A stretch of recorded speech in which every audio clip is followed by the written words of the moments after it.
week of the pop-up. It is Black College Experience. It is Kaisha J. Kelly over here in Atlanta, Georgia. Of course, my co-host is bringing it from Baton Rouge, Louisiana. Hopefully, everybody is still staying safe as the world attempts to reopen. It's opening up slowly but surely, so we hope everybody is staying safe. Here at Black College Experience, we're still doing what we do. We're still gathering up all the college sports, and we're soaking up everything that we can on this side. But today we do have a special guest. Last week we did have the coach's brother. Today we have another Weeks member on the phone. But before we get to Coach Weeks, Derek, where you at? Oh man, just chilling. A couple more weeks, about a month and a half, I'll be 40. So coronavirus has really thrown a wrench in whatever birthday plans I was going to do. But hey, I'm still here and I'm COVID free. So just praying for everybody who's been affected by the COVID-19 virus, and also praying for the families of George Ford and all the other recent individuals who been impacted by police brutality and stuff like that. Absolutely, and I totally agree. We are.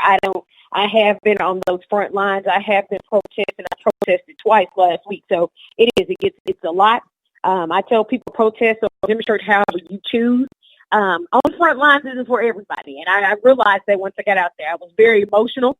I did do it for hours on time, but it is an emotional time, and it's something that we have to, it's something that we face every day as African Americans. So it's tough, but hopefully we can get through this thing and get some justice. So today we do have a special guest, Coach Weeks. I get pleasure in saying my alumni. I love to tell people when people graduated from Southern. So I get a real pleasure in again, we do have Coach Weeks that is joining us today. I'm going to let Coach Weeks tell her story. I'm not going to spoil it for you because she has a lot of accolades. I'm just going to say she's a 7-time SWAC conference track and field champion for Southern. And then I'm going to let her take it from there. Hello.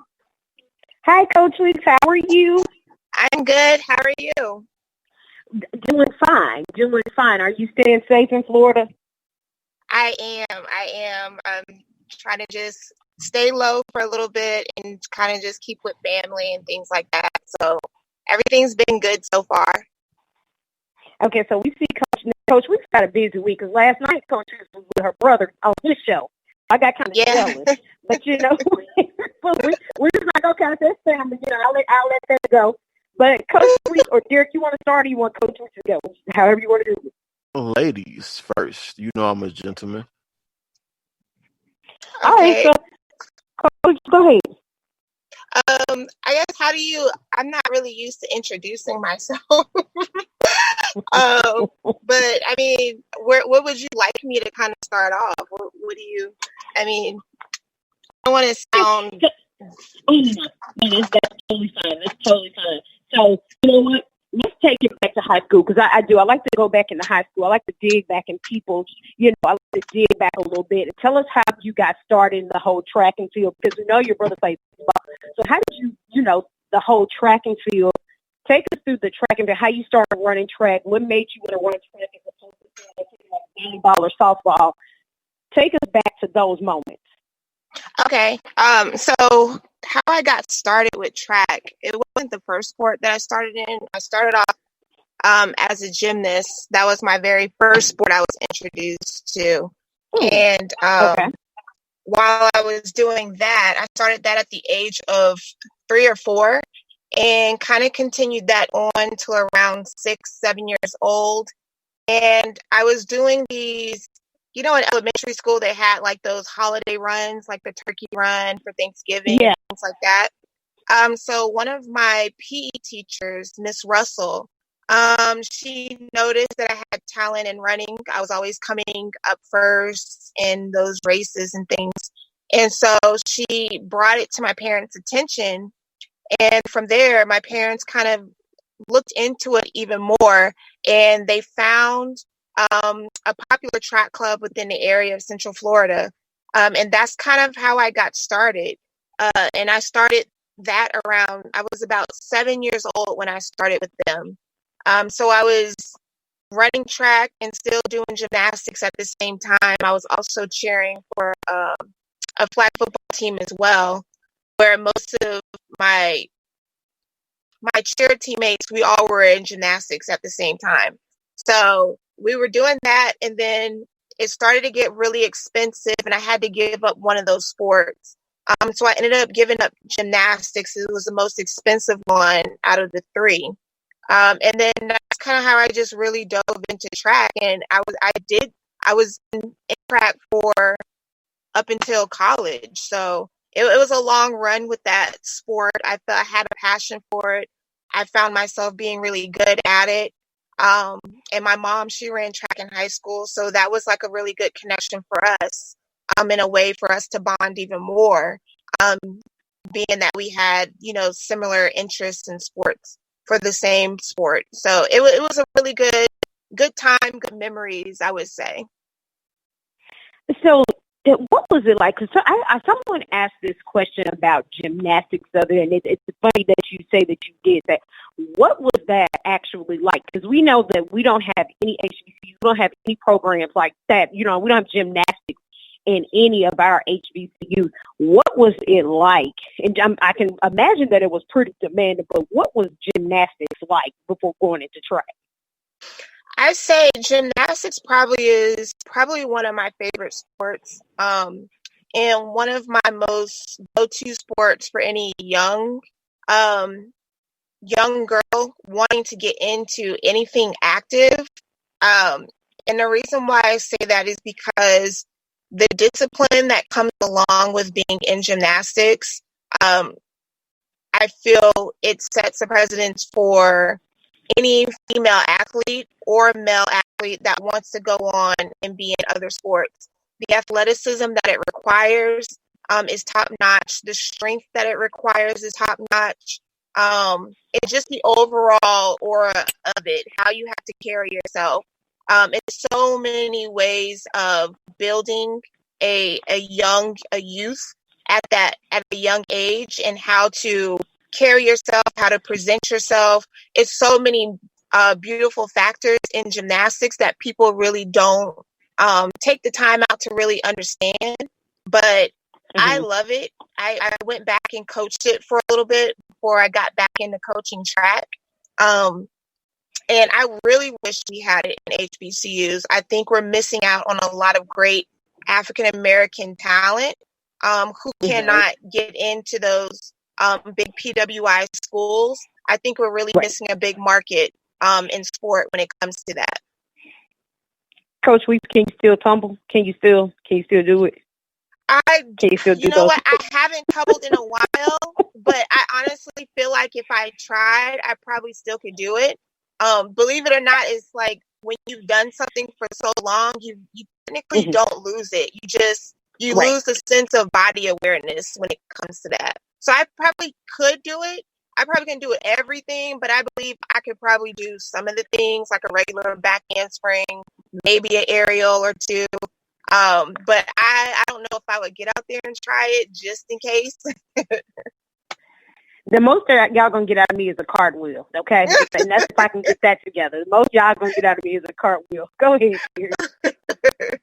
Well, it's funny that you say you are a former gymnast. I mean, a lot of young girls, and that's one of the sports that I tried to get my daughter to join when she was little, but she saw a girl walking on the balance beam and fall. And she's like, oh, no, I belong on the ground. So, but do you feel like your training as a gymnast helped enhance your abilities on the track? Because as a gymnast, you have to have very good flexibility to do a lot of those moves. And, of course, as a track athlete, I mean, good hips and running, good bend and stretching. Do you feel your years as a young gymnast kind of helped make you a better track athlete? Oh, absolutely. A lot of the components that is required in track and field, like being explosive, flexibility, hip mobility, strength, power.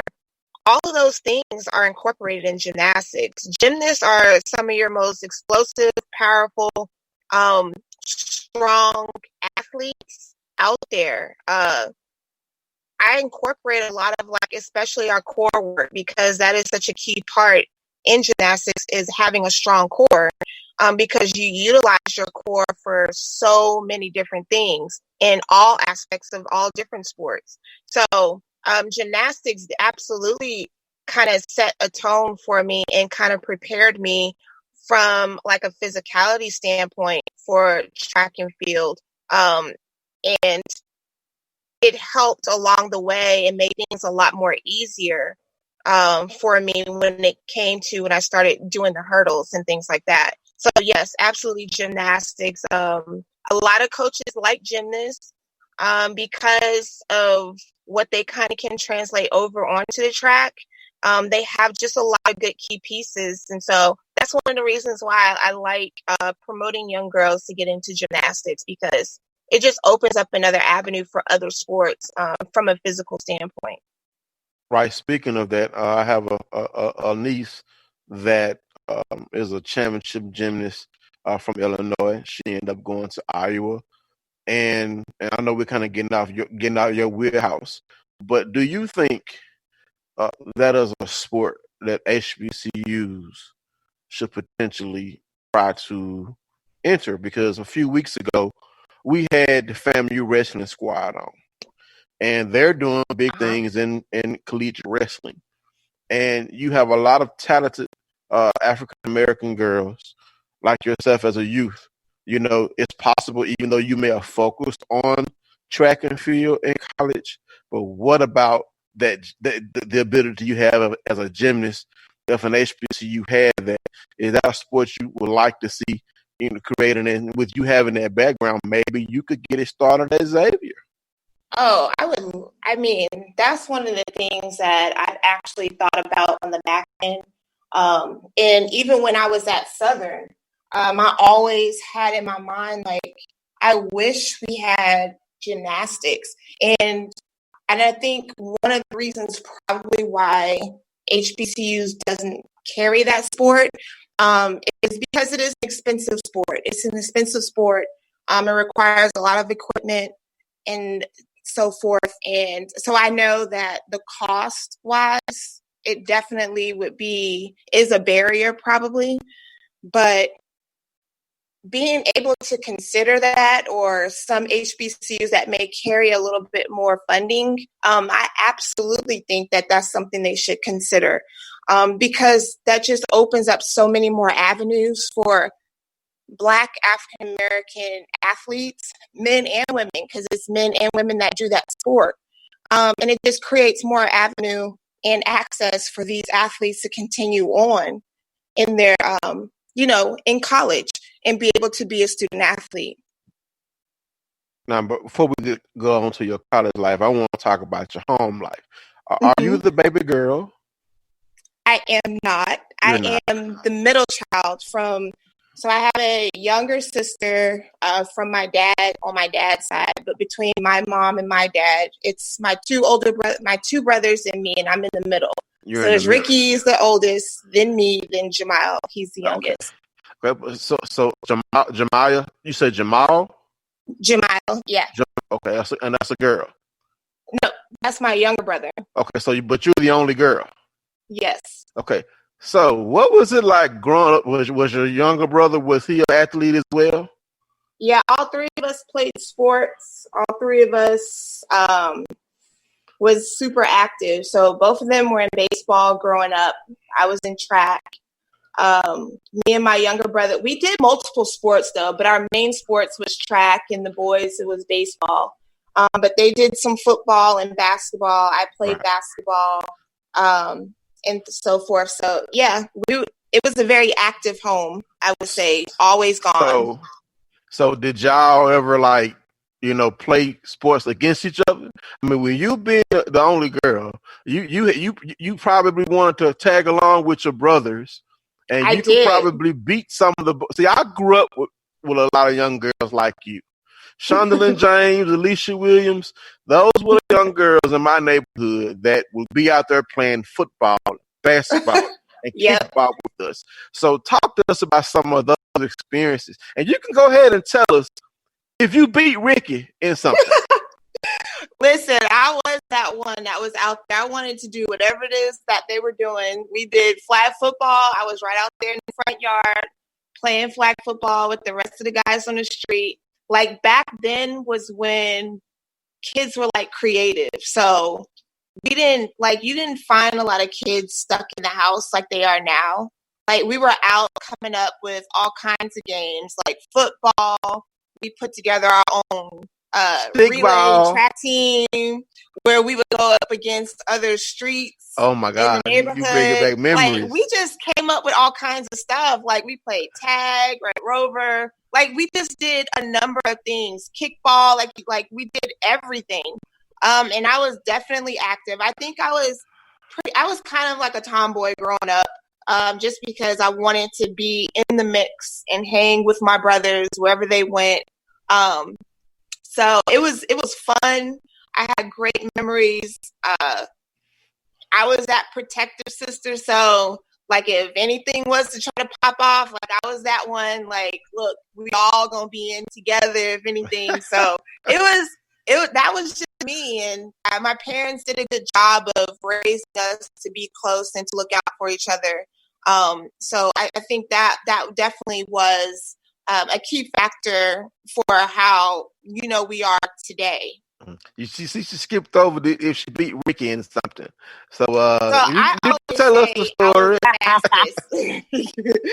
always say he got his speed. He learned from me. But let him tell it. It'd be a different story. Yes, indeed. I wonder if Rick is listening. You know what I'm saying? Maybe when he comes back on, you know what I'm saying, he gonna dispute the story or go ahead and admit it, But I mean, like, I don't know if you've ever listened to our podcast before. I'm a man who women in sports have had to work hard to get their place. Right. You still have some men who just feel like a woman does not belong in the sports arena. Yes. I am in the, area where I embrace women athletics. I love seeing women compete. I was blessed with a daughter who wanted to play sports. So I'm pretty sure my daughter is glad that she had a dad like me because I didn't have a problem with her expressing herself as far as trying out different sports and trying to see what she could do. Right. So, that's why I was asking, because I know you probably, as you're going up, we're going to talk about your coaching and things of that nature. So we're going to lead into that. So, like, how hard was it kind of, being that girl amongst boys as far as your brothers probably knew? Oh, no. Baby sister can handle her own. But the other boys, right? When you shocked them with your ability, did you gain their respect? I did. A lot of the kids in my neighborhood, and even like when we would go play basketball in the local courts and things like that. I'm more than sure some of them was like, oh no, we're gonna play too hard and things like that. But my brothers were good at incorporating me on their team, and then a lot of people kind of knew about the Weeks kids in the area too, so they kind of knew a little bit about how I was as an athlete and as a person, and I was very competitive, and so I ran into some of those situations. And then when I would get out there and start trying to ball with the other guys, when it came to basketball and things like that, it was I kind of gained some of their respect. Of course, they still wouldn't play me as hard as the other guys, but the fact that they saw that I could kind of, hold my own weight with them, it did gain me some respect along the way. And my brothers definitely helped in that situation as well. Okay, so we'll segue into your time getting ready. So now it's leading up to the time that we're going into Southern. How did you ultimately settle on Southern? Were you recruited for Southern? How did you end up at Southern University? So how I ended up at Southern was really, it's kind of stemmed from when my brother ended up going to Southern, because I didn't know about Southern. I didn't know that Southern existed. I didn't hear about Southern University. I grew up on FAMU and BCC. Like, that's what we knew in Florida. And so I only knew about those schools, HBCU-wise. And, of course, Howard and Hampton. Those are, like, the popular names that you hear about, or Spelman or Morehouse. But I didn't know about Southern until my brother ended up attending there. So when we went to go, like, watch him play and stuff, what I fell in love with was the family-oriented type vibe that I got from being there, and the hospitality that I felt from the fans and the people that was like the students. And it was like a feeling that I had never seen before. And so that kind of just drove me to want to dig deep and look into possibly wanting to attend an HBCU. And I have to be honest, like, by my senior year, my mind pretty much was made up that I didn't want to attend a PWI school. And it was a lot of factors and why I chose to go that direction. One of it was just because I attended so many predominantly white schools all my life. So I wanted to kind of get, for me, a cultural change, and kind of tap in and be around more people that looked more like me. So my mind was pretty much made up that I wanted to attend an HBCU, and then later on, I pretty much made my mind up that I wanted to attend Southern.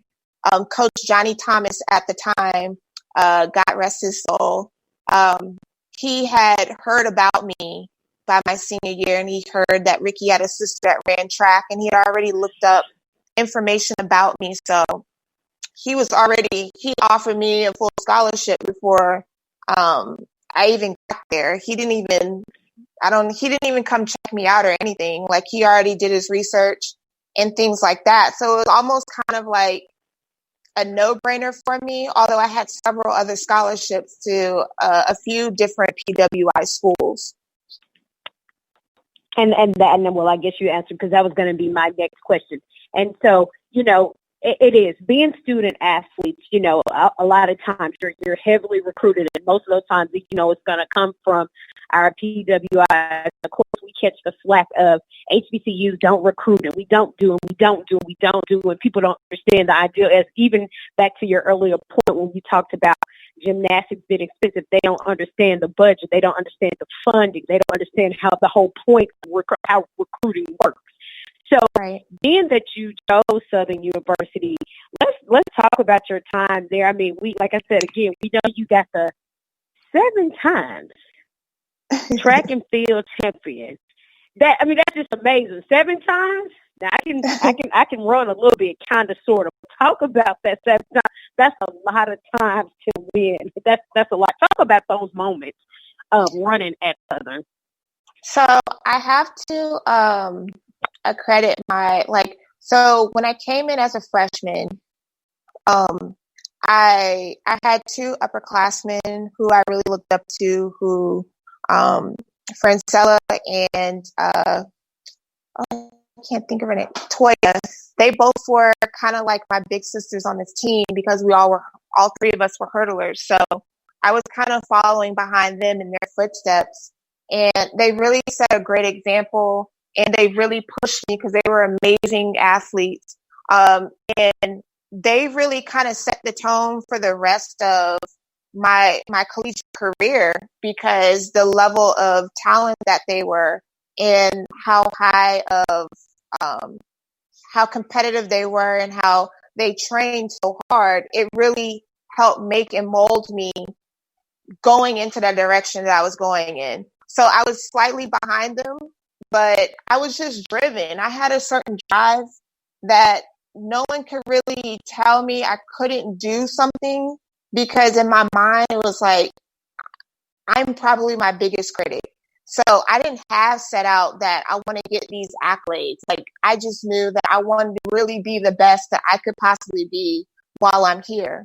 And I did multiple events. So the athleticism definitely helped, but I was just driven. I was a hard worker. I put the time in, and I did what I had to do and what I was supposed to do. And from that, that's where the results came from. Your like training regimen, like, 'cause I know there had to be pretty rigorous, and like you said, you're your own biggest critic.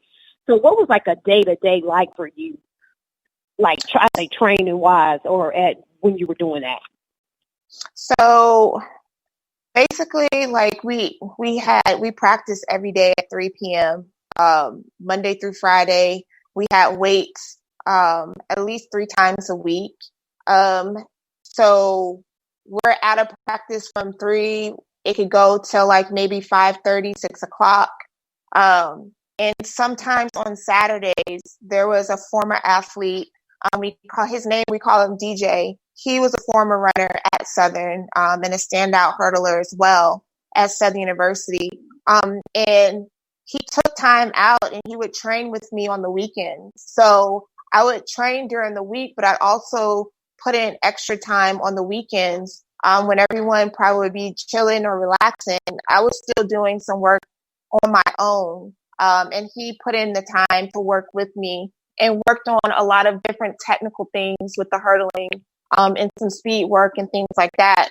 So it was just really Monday through Saturday for me. My rest day was Sundays, and come back around, do it again Monday through Saturday.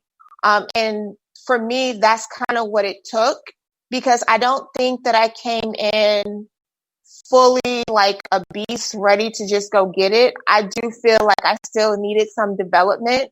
So with me knowing that coming in, I knew that I needed to put in the extra work to kind of achieve whatever it is that I would want to achieve while I'm at Southern.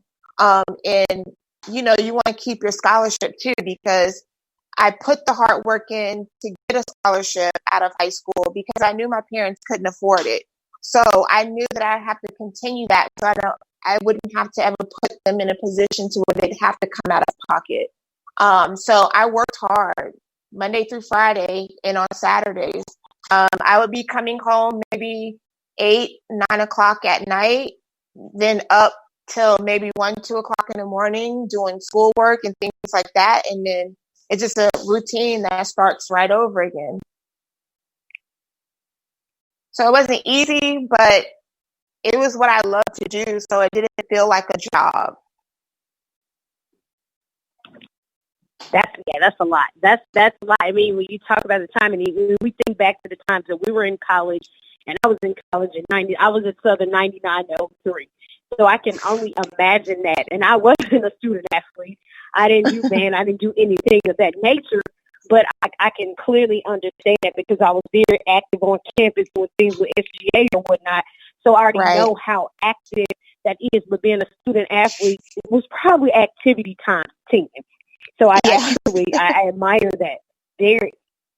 All right, so you get through Southern, you blaze a trail, a Hall of Fame trail at Southern. What was it like being inducted into the Hall of Fame of your alma mater, Southern University, the Jaguars? I would have to say it was a beautiful feeling. I honestly wasn't expecting it. I have to give a shout out to a guy named Jimmy, because he's the one that put my name in for it. He called me and he was like, you were an amazing athlete. You put in a lot, you dedicated a lot to the team, and you accomplished a lot of things. And I really do believe that your name should go in for review. And so, when he did that, it was an honor just to know that someone thought that highly of me. And when they reviewed it and they agreed that I should go in. It felt like a really proud and great moment, like all the blood, sweat, and tears that I put in all of those years, that it really did pay off. And it was just a good feeling that I could share with my family. Because I think when you're in a household where you have two brothers at the time who are professional athletes, and then here you are, you've done your thing, but you didn't really go on to a professional level, to be able to have that moment and for them to kind of share in something that was of success for you.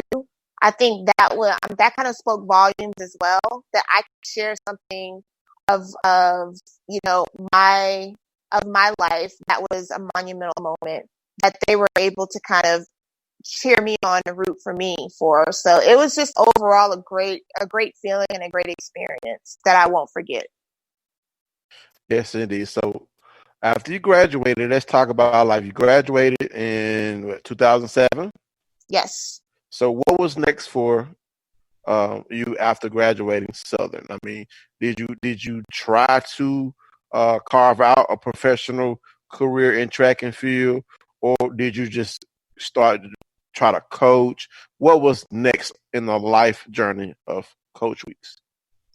So, it was, I won't say I had everything figured out. At least I thought I did at one point. I just knew I was going to move to Chicago. I think by my senior year, I had got hurt. So things didn't pan out how I wanted it to. And so I was like, I don't want to do track anymore. And I had some opportunities to train with the Nike development team.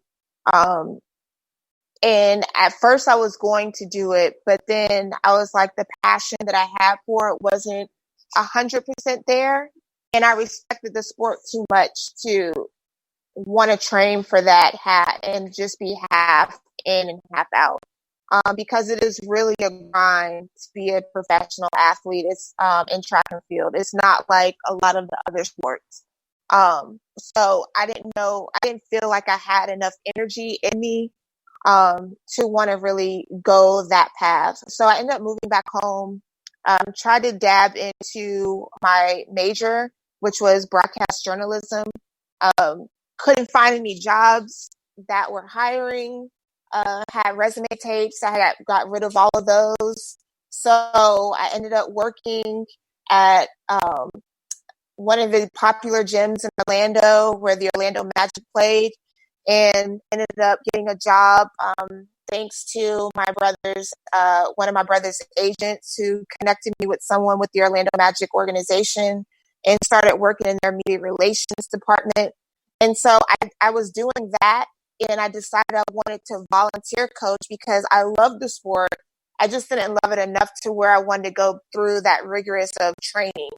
So I started volunteer coaching, and that's kind of how I got going with the whole coaching side. I coached there for about 4 years. The money in high school coaching isn't great at all. So by then I was like, I really needed like a real job instead of working these 2 and 3 jobs and trying to volunteer. So I just got a regular job for a little while, but then I realized something still was missing. Like, it wasn't as fun. I wasn't a true 9-to-5 type of person. And my younger brother was always telling me, like, you need to get back into training and coaching kids. Like, I really think that's where your passion is, you're good at. And I was reluctant for a while. And then maybe right when I got inducted, and then it seems like that next month, I had a friend call me asking me about training his daughter. And I was like, okay, I'll do it.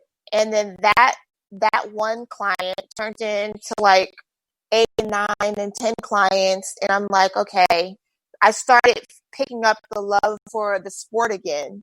And so then another opportunity came with being a head coach at high school locally. And so I took on that. And things really just started rolling once I kind of got back in the groove of coaching. And I'm like, okay, this might be like where my passion is, because I love the sport. I love teaching it. And so that's kind of like that's how I ended up where I am now. It's funny when you start doing things where you have more of a passion for, that's when doors really begin to start opening. And that's kind of what happened for me. So, talk about your time coaching high school, and what high school were you coaching at? So my first coaching job in high school was at my old alma mater, my Lake Brantley High School in Altamont Springs, Florida. I was coaching there with my two coaches that were there when I was there. And I will say, it was the first year of coaching high school was a challenge because I'm coming from one of the highest levels, not the highest levels, but one of the highest levels, competing at a D1 school in NCAA division.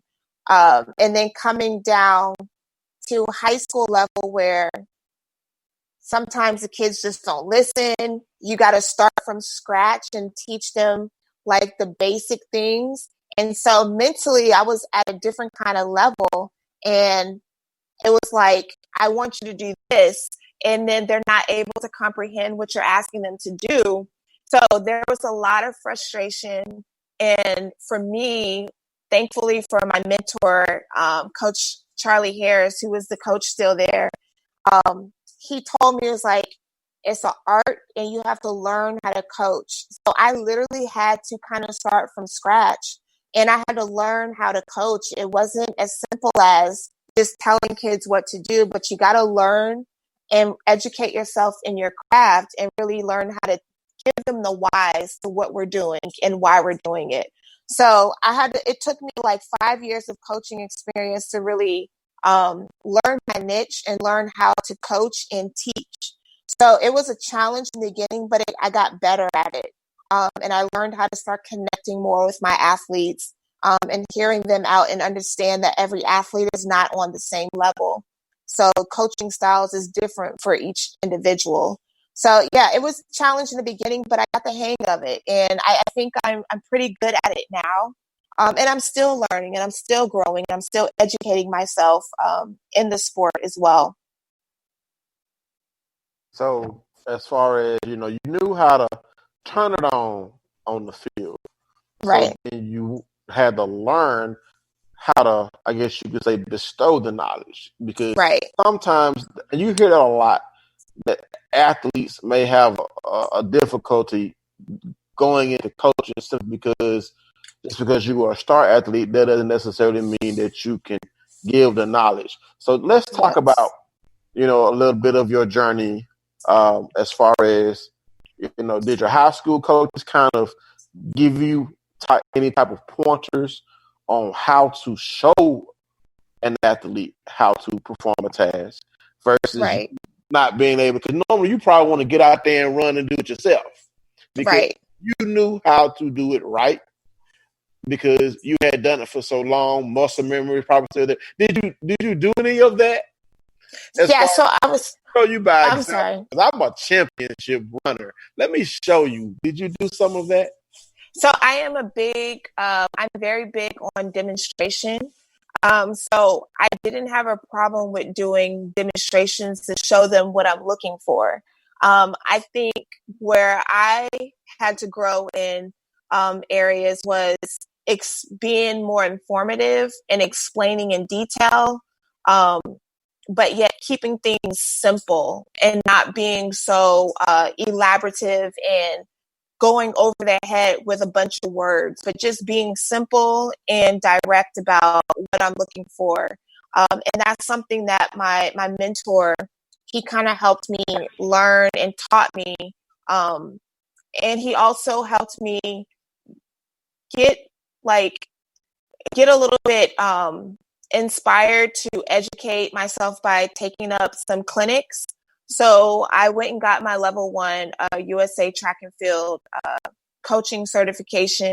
That way I can learn from other successful coaches that are on the high school and collegiate and professional level. Reading books. I was encouraged to read books, learn things from the science standpoint so I can understand why I'm administering certain workouts for these athletes. So really, I had to kind of start over, because when I grew up, like, I grew up under the coaching where, this is what I want you to do, X, Y, and Z, and we just go do it. We didn't ask questions. We didn't say, well, why are we doing this? Like, if coach said we're to do this, clearly he knows what he's talking about. I'm going to go do it. And so as I got older, and even out of college, I started learning, like, okay, that might not be the best route to go, because now we have kids that really are trying to be studious of this sport, and they want to learn just as much as wanting to know what to do. So when you're able to explain things better, they can give you what you're looking for a lot better. So I had to learn a lot of things, and I had to educate myself. So I did a lot of reading, and I took courses and went to coaching clinics as I was advised, and it really helped. Okay, so now that we talked about your time there and where you started, let's transition into your time coach as you headed over now to Xavier University. Looks like September would have been your starting, and then Here comes COVID. So how did we get the job, or how did we end up saying, hey, this is where I'm going next, and this is what I'm going to do? So I wasn't even looking to coach collegiately that year. I was looking around this time this year to start looking for some college positions. I personally felt like I needed one more year to coach, just so I can make sure I know what I'm doing, which some people say that I already did know, but for me, I felt like maybe just one more year.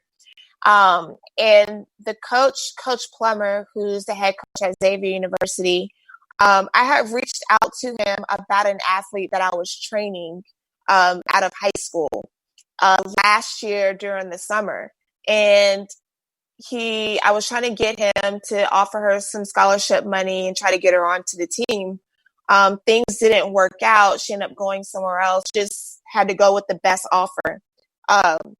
And so I left it alone. Whatever, come June, July, I received a call from him, and he asked me, he's like, have you ever thought about coaching in college? And the reason why I'm asking is because we have a position available, and I think you would be a good fit for this team. And so I was like, okay, like, I just got acclimated with my new team. I just finished one season as head coach at this new high school that I was at. And I bonded well with my whole team. And so I really was reluctant on taking the position. So I really had to pray and kind of ask my mom, like, for some advice, because I kind of wasn't going to take the opportunity. But when I prayed about it and I talked to my mom about it, and she was all for it, I kind of felt like the release to go ahead and just give it a shot. And so I interviewed for it with the AD, Jason Horn, and I got position, and I moved out there in September. It was a really fast turnaround. And here I am now. The transition was difficult because I know what it takes on a collegiate level. And being at Xavier, I learned that Xavier is a high academic school, and they're very well known for their academics, and they hold themselves to a high standard, as they should, because it's an excellent university to go to for academics. On the athletic side, I feel like there was kind of a disconnect. I feel like it was lacking some things, some discipline from the athlete standpoint. And I just felt like there's definitely needed to be a change. It was hard coming into a team that you inherit and that you didn't recruit. So you're trying to get accustomed and get used to the way things have been done for so long, and trying to incorporate your own style. So those are some of the challenges that I met during my first year. But things got on to somewhat of a steady roll and smooth sailing for the most part.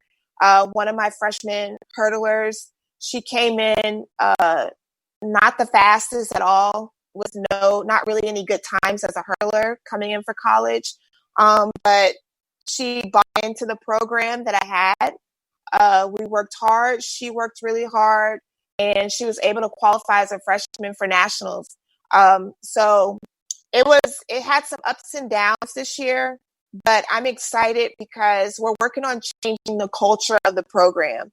And I'm really excited for the new recruits that I was able to have a hand in recruiting. So I was able to bring in more track-minded athletes that really love and have a passion for the sport, as well as who are super educated and intelligent and had the grades and the GPA, the test scores. So I'm excited about going into this next new season, although I'm not really sure what this new season is going to look like due to the COVID situation.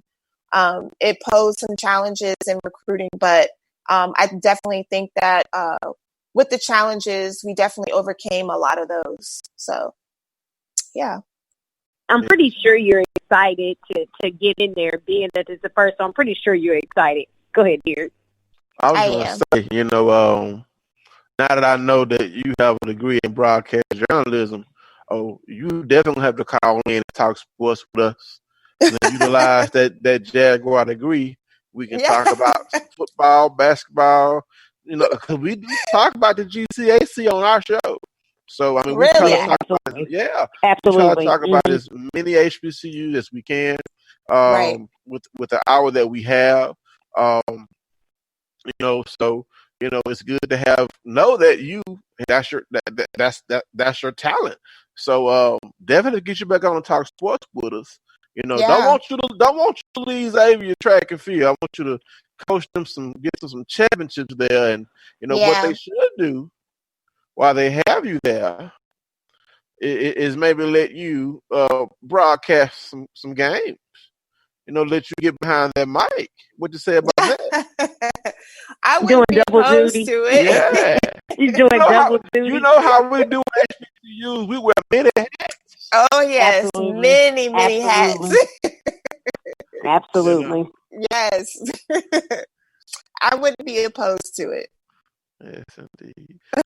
So, man, it's been great having you on, Coach Weeks, and learning more about your family. Learning more about just the successful family that you were born into, and not just athletically, but professionally. Like you said, what your brothers have done, what you're doing. You know what I'm saying? Absolutely. Your mom and dad did a wonderful job with all of you. What does your younger brother do? What is he doing? So he got drafted first round, 11th or 12th pick from University of Miami. Uh-huh. He ended up going a different route from us. But he played baseball. He was with the Oakland A's, and then from there bounced around to a couple other teams. He was like rookie runner-up of the year 1 year. So right now he got injured like a year ago. So he was trying to get back into the swing of things, and then here comes COVID. So we're still up everything. I know, just messed up so much. So we're just waiting to see kind of like what things are going to look like moving forward. And he'll kind of make a decision on what he's going to do with all of that. But he has a sports talk show that he does with a former teammate of his. And they do interviews with professional athletes and things like that, where they can dive in a little bit more with those guys. So he's got some things cooking, and he has his own. Both of my brothers have a foundation, the Weeks Brothers Foundation. That's what I was going to say. Do you remember last week, Derek? I was like, he's the other half of the foundation. And I asked Rick, I was like, whose idea was it? He's the other part of the foundation. Yeah. But he also has my younger brother also has another organization that is his, founded up under him, called We Fam United. So it's more of a community-based organization where they do a lot of things in the community, from education to helping needy families and children. So it's really good. They're working on another project for Fathers Initiative. So we're excited. Awesome. But before we let you go out of here, I got to ask this. What is going to be your recruiting strategy to recruit the next great athlete, track and field athletes? And also, people need to know this. You just don't coach women, but you also coach me. I almost forgot about that connecting point. You also coach young men. So how has it been, coaching young men and them taking the instruction? Because as you know, some young whippersnappers probably don't think that a woman can coach them. Right. Let us know how you whip them into shape. You know what I'm saying? So to be honest, like the guys are way more easier to coach than the women. Yes. The guy, because here's the thing. Women, we have our moods. Oh boy. I know. I have a teenage girl daughter. We'll be good one moment, and then you say one thing, and it's like the attitudes come out sometimes. So women, I feel like, pose more of a challenge when it comes to women, female athletes with women coaches. But with the guys, it's like you can fuss at them. Guys don't harbor on things. So they're just kind of easygoing. You can tell them what to do, and they just want to get out there and get it done. So it's a little bit more easier with the men that I've witnessed thus far. And so I actually enjoy coaching my guys. Like they're all in, as long as you know what you're talking about, and as long as you you show that you care and that you're invested. I think it makes it easier for them to kind of hear you out and give you what you're looking for. And of course, this always has to do with the level of respect, because they're not children. They are adults to a certain level. So it kind of goes both ways. I'm tough on them, but I don't have to be too tough, because I really do have a great group of guys. I'm very respectful. And I haven't had a challenge with them, but for me, men have always been kind of the easier athletes to train, opposed to the women. And it was like that for me in high school as well. I wasn't expecting that. Yeah. Go ahead and close us out. We want to thank you so much for joining us tonight. It has been a pleasure. As Derek always say, you're no longer a guest. You're now family. So feel free to call in, join us. When all this stuff gets over with, we want some sense of normalcy. We'll never be back to normal, but we want some sense of normalcy. But we truly appreciate you, Coach Weeks, for joining us, and we wish you the best. Of course, we will be looking out, and of course, we will be covering your sport as well once we get going again. So we thank you once again. Thank you guys for having me. I appreciate it. Just another jag I can pick on when Valor beats y'all again. Hey. It won't happen. That won't work. We coming hard. Just another jag I can pick on when my Delta Devils beat Southern. We ain't beat y'all since 2012. Y'all do. And we don't plan on y'all beating us anytime soon. That's right. We don't plan on nothing now. Y'all do for a loss, you know what I'm saying? Because I always joke with Coach Odoms, you know what I'm saying? But yeah, I'm always surrounded by Jaguars. It never fails. That should be a sign. So I'm gonna fight. I'm thankful to get to know you, and can't wait to see what you do. You're under your belt, coaching Xavier in the GCAC, and who knows? Maybe you could start a club gymnastics squad. Maybe using local. I'm pretty sure they have gymnastics schools down there, and who knows? Maybe a local school wouldn't mind letting young ladies in college train for gymnastics. I mean, I think that would be something. I think that would be awesome. Great. So if I win the Powerball or someone won to make millions, I got you. Okay. I'll give you a couple million to start a gymnastics squad at Xavier. I'm going to hold you to it. Yeah. So we out of here. Thank you for joining us, Keisha. Thank you. Good night. Good night. Good night.